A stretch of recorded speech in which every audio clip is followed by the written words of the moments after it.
यासीन आज़ाद साहब, सवाल आपसे है। आपने भी शायद आज देखी हो, खबरें भी आपने देखी होंगी कि पाकिस्तान तहरीक-ए-इंसाफ के कारकुनान, लीडरान सिर्फ कागजात नामजदगी जो जमा कराने गए, कईयों को जमा नहीं कराने दिए गए, कागजात नामजदगी छीन के नामालूम अफराद दौड़ते रहे वहाँ से।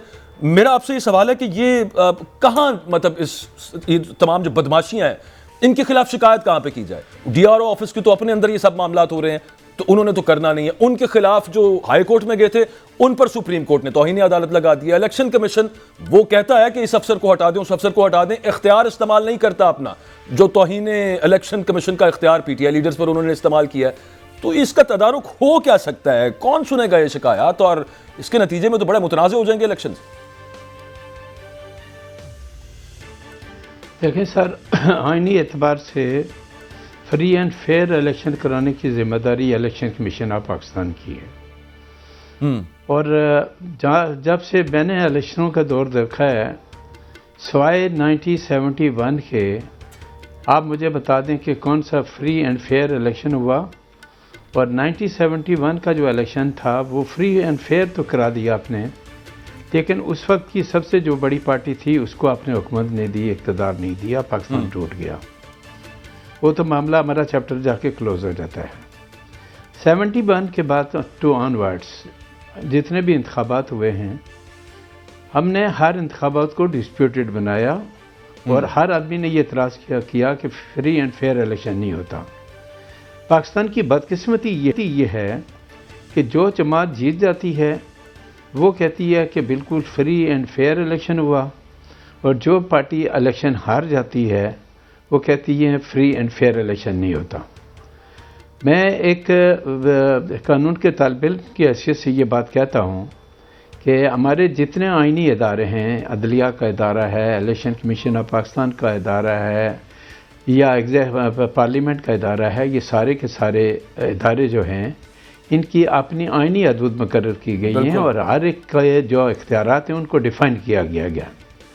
मेरा अपना पॉइंट ऑफ व्यू ये है कि अगर तमाम आइनी इदारे अपनी अपनी हदूद के अंदर रहकर काम करें तो फिर किसी किस्म का कोई झगड़ा या तनाव नहीं होगा। बात तो आपकी ठीक है यासीन आज़ाद साहब, ये अगर बड़ा इंपॉर्टेंट है ना आपकी बात के अंदर। इस अगर को मजीद ज़रा खोलेंगे, इस पर बात करेंगे। या आपने भी सुना है सर बयान, एक चीज़ वो ये कि ये एक बड़ा वतीरा रहा है पाकिस्तान मुस्लिम लीग नवाज़ का, और ये उसकी बाबत तो खैर बहुत सारे शवाहिद मौजूद हैं। अदलिया को दबाव में लाना चाहिए और बहुत कामयाबी से वो ये मामला कर भी लेते हैं। आज फिर वो अच्छा, ये ऐसे जज साहब के बारे में बात कर रही थी मरीम साहिबा कि जो आई वुड से कि वो लाइक माइंडेड समझे जाते हैं, या वो कहते होते थे पहले कि हमारे लाइक माइंडेड है।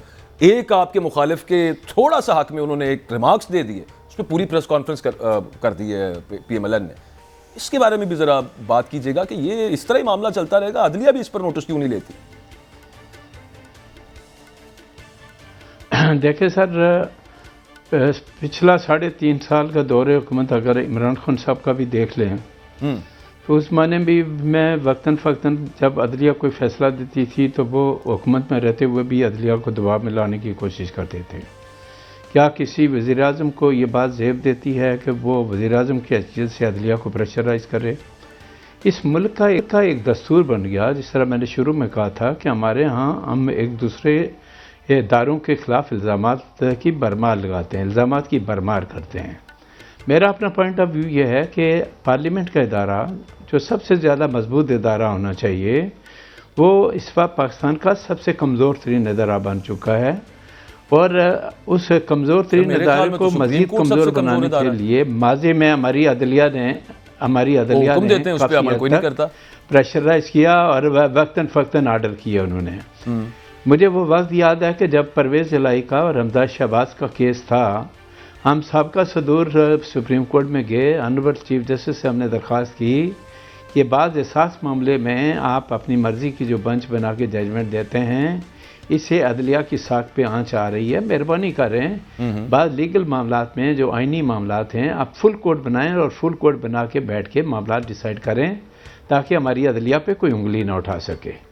बदकिस्मती ये है कि हर आदमी एक दूसरे इदारे पे इल्ज़ामात की भरमार करता है। ये तो एक, लेकिन यासीन साहब हमने तो यहाँ पे देखा है ना कि सुप्रीम कोर्ट ने हुक्म दिया और कॉन्स्टिट्यूशन के मुताबिक दिया कि 90 रोज के अंदर इलेक्शंस होने चाहिए, वो नहीं हो सके, किसी ने नहीं माने। तो मुझे तो सबसे ज़्यादा उन पे लगता है कि ये सब मतलब कमज़ोर तरीन कहना नहीं चाहिए, लेकिन अपेरेंटली तो यूं ही है कि आपका ऑर्डर ना माना जाए और आप पे इल्जामात डायरेक्ट लगाए जाए सिटिंग जजेस के ऊपर, तौहीन अदालत पे भी किसी को ना बुलाया जाए, तो फिर कमजोर तो वो हुए।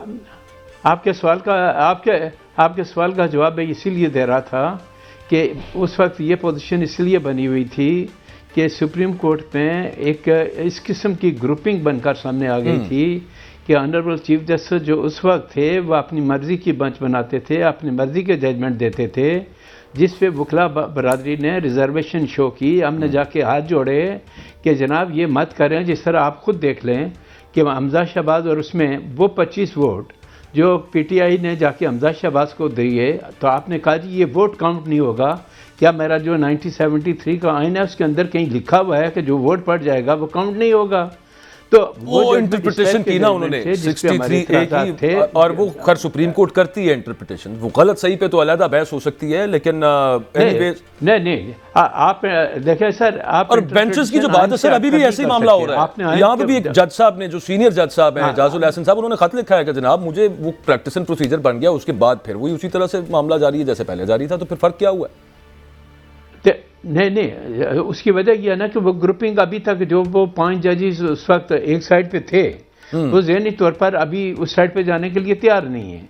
अब सवाल ये पैदा होता है कि जस्टिस फैज ईसा साहब के चीफ जस्टिस पाकिस्तान बनने के बाद आपने ये देखा होगा कि जब प्रैक्टिस एंड प्रोसीजर एक्ट की बारी आई तो आपने उस ज़माने में उस कानून को स्टे किया गया जब वो कानून बना ही नहीं था। अब उन्होंने आने के बाद पहली दफ़ा आपने सुप्रीम कोर्ट के इख्तियारात एक आदमी से हट के 3 आदमियों को दे दिए। अच्छी बात है, हमें इन चीज़ों को अप्रिशिएट करनी चाहिए। यासीन साहब, ये जो मामला हुआ है, ये जितना वो इतनी बारीक बीनी से जो चेक किया, जिस पे सुप्रीम कोर्ट के भी मुअज़्ज़ज़ जज साहब ने कहा कि ये यार कोई और भी करा के दिखा दे, बता दें कि आपने भी कभी कुछ किया है, और इस तरह से क्या इलेक्शन कमीशन ने किसी और के इंट्रा पार्टी इलेक्शंस को किया, मतलब, लेकिन ये पीटीआई वाले कह रहे हैं कि नजर आ रहा था कि ऐसा होना है। आपकी टेक क्या है इसके ऊपर? ये क्या किया इलेक्शन कमीशन ऑफ पाकिस्तान ने? आप दुरुस्त मानते हैं इसे? देखिए सर, पहली बात यह है कि जो इलेक्शन कमीशन ऑफ पाकिस्तान का फैसला आया वो तो मैंने ना पढ़ा ना मेरे सामने आया, लेकिन ये बात तो मुझे मालूम थी कि इस बात को चैलेंज किया गया था कि उनका इलेक्शन जो है, इनका पार्टी का इलेक्शन पार्टी के मंशूर के मुताबिक, पार्टी के कानून के मुताबिक नहीं किया गया। अब ज़ाहिर है कि इलेक्शन कमीशन ऑफ पाकिस्तान का अगर जजमेंट मेरे सामने हो तो मैं उस पर कमेंट कर सकता हूँ, बगैर पढ़े मैं कमेंट्स नहीं करता। नंबर 2 जो आप ये अभी एक पॉलिटिकल पार्टी का मेंबर होने के लिए रिक्वायरमेंट क्या है, इनसे ये पूछिए कि क्या पॉलिटिकल पार्टी का अंदरूनी मामला नहीं है कि किसको मेंबर होना है, किसको नहीं। आप इंस्ट्रक्शन जानते हैं कि मुझसे ये पूछा जाए, मैं आपकी इंस्ट्रक्शन के मुताबिक मेरा ख्याल है वो डायरेक्टली पूछना चाह रहे हैं। चलें, आपने यासीन साहब आपने फैसला नहीं पढ़ा तो वो तो चले, मैं मान लेता हूं, मेरा एक छोटा सा ये तरीका गलत है। ठीक है पंजोता साहब, आप इनका प्रॉब्लम ये है कि आप डायरेक्ट मुझसे सवाल कर रहे हैं। वैसे कल का बच्चा जो है मुझसे डायरेक्ट सवाल कर रहा है कि पूछे कि प्रोसीजर क्या है, तो मैं इन चीजों को लाइक नहीं करता सर। आप मुझे सवाल करेंगे, मैं आपके सवाल का जवाब दूंगा। अच्छा मेरी बात सुने, मैं सिर्फ ये पूछना चाह रहा था, मुझे बात अपनी बात में कम्बल मार्शल लॉ का दौर था, लास्ट टाइम डिक्टेटरशिप वाला मामला था, तब ये हुआ था, उसके बाद हमने आज देखा है, तो अब आज तो अल्हम्दुलिल्लाह कोई डिक्टेटरशिप तो नहीं है मुल्क के अंदर। यासीन साहब किसकी बात कर रहे हैं आप? आपसे बात कर रहा हूँ। जी नॉनदलेस आपने फैसला तो नहीं पढ़ा, मैं कह रहा हूँ, लेकिन जिस तरह का फैसला आया ये तो डिक्टेटरशिप के अदवार में आए हैं इस तरह के फैसले। नहीं, मैं उस पर कैसे, जिस फैसले को मैंने पढ़ा ही नहीं उसके मतलब मैं कैसे कह सकता हूँ कि वो गलत है या सही है।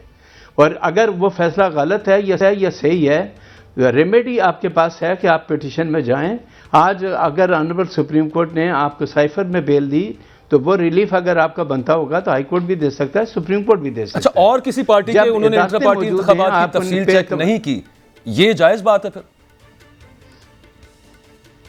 नहीं, उनको चेक करना चाहिए था, जो रिक्वायरमेंट है उनको पूरा करके फैसला देना चाहिए था। मैं इस चीज़ को भी अप्रिशिएट नहीं करता कि बगैर रिक्वायरमेंट पूरी किए, अगर किसी ने रिक्वायरमेंट पूरी की और किसी के कहने पर अगर वो इस टाइप का कोई स्टेप लेते हैं तो वो गलत है। मैं सिंपल ये बात कहता हूँ कि जिस तरह की हम बात करते हैं कि 2018 के इलेक्शन में भी, आज लाडले की बात कर रहे हैं, 2018 में भी एक लाडला था जिसके लिए जाजूम में से लोगों को भर के लाया गया था। वो मेजॉरिटी पार्टी नहीं थी, इस वक्त पब्लिक किसी और के साथ थी।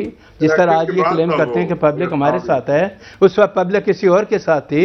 तो आप हक और इंसाफ की बात करें, उस ज़माने में जब नवाज शरीफ को अकामा के ग्राउंड पे डिस्क्वालीफाई किया गया, क्या वो ग्राउंड था? कभी पीटीआई ने शोर किया कि नवाज शरीफ ने को जो डिस्क्वालीफाई किया गया अकामा के ग्राउंड पे वो गलत था? तो ये चीज़ें बहुत सारी हैं, हमारे पाकिस्तान की तारीख भरी पड़ी है इन चीज़ों से। और आज जो सूरत हाल है, आप खुद आपने मुझसे सवाल किया था कि 90 दिन के अंदर इलेक्शन क्यों नहीं हुए। हम वो लोग हैं जिन्होंने ये मुतालबा किया था कि 90 दिन के अंदर इलेक्शन कराएं। कराने की जिम्मेदारी किसकी थी? अदलिया की थी, पार्लियामेंट की थी, उस पर पार्लियामेंट का वजूद था, इलेक्शन कमीशन ऑफ पाकिस्तान की थी। लेकिन उस वक्त इन्हीं अतर मंडला साहब ने क्वेश्चन उठाया था कि पंजाब की जो असम्बली को तोड़ा गया, उसके रीजंस भी देखे जाने चाहिए कि क्यों रात को चीफ मिनिस्टर का इलेक्शन हो रहा है, उसको वोट मिलता है, एतमाद को वोट मिलता है, दूसरे दिन आप असम्बली तोड़ देते हैं। तो ये आईनी बहरान पंजाब में केपीके में मैंने तो नहीं पैदा किया।